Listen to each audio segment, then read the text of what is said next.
So I am right near the Whitewater course, near the River Tees in Stockton-on-Tees, and I just want to basically talk about the importance of working on yourself, your personal development. And it doesn't matter who you are, even if you don't have your own business, but any business really, brick and mortar, even working for yourself, you have your own products to sell, or even, you are the product, but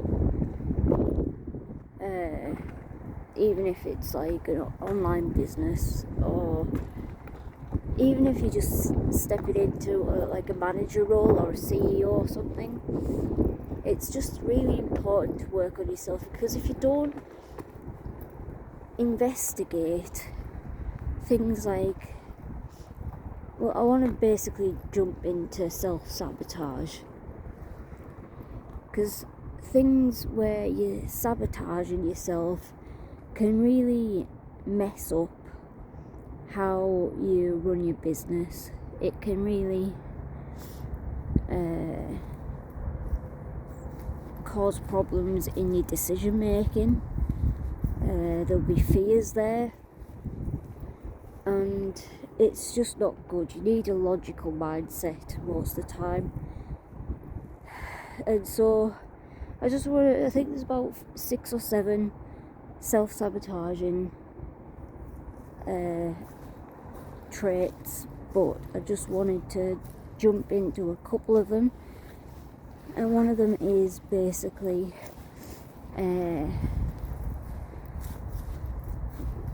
putting too much work on yourself, feeling like you have to wear all the hats to get the job done.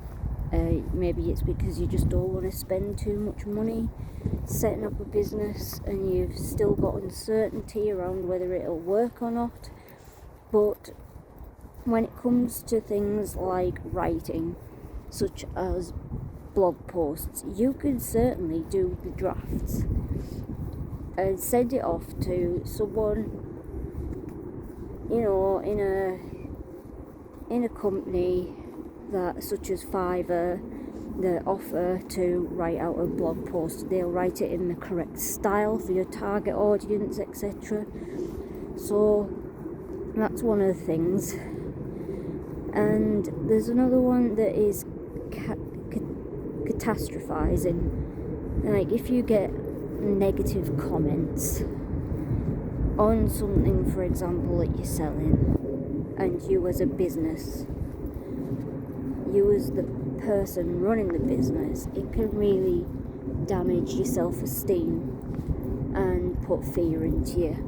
But the best thing to do there is just say the comments are online, just skip past them. Some of them are worth a look, but just make sure that you're in a neutral state before you do, and then look at them from a self-critiquing perspective. So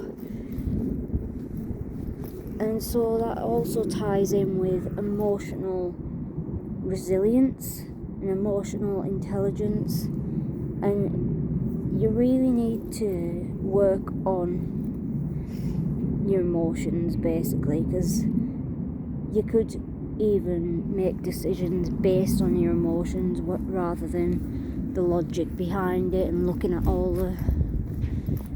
the strategies involved that you could be taking.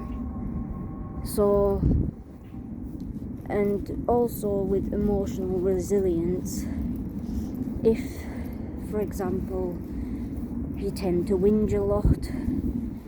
Me personally, I don't do a lot of whinging, but I do up here in my mind, and it's one of the things that I'm working on this year. I think I've done a lot. I was working on it last year as well, but I only started to really implement stoicism, taking a observational approach to life. And I started doing that around August time. So, but if you extract it through verbal communication, it can really damage your business, guys. Like, honestly, people will just not want to bother with you anymore, and you'll just end up with a reputation, like not like a public reputation, but more like people just have like that vibe about you, that you just tend to whinge a lot, and even if it's just about something stupid, like you forgot to put a can of beans away in the fridge or whatever, and you're just whinging in the morning because you just spilt it all over the floor when you'd I don't know, something daft like that, you know what I mean? So, just a couple of ones, and take it easy, everyone. Just some food for thought. I know it's long, I'm sorry.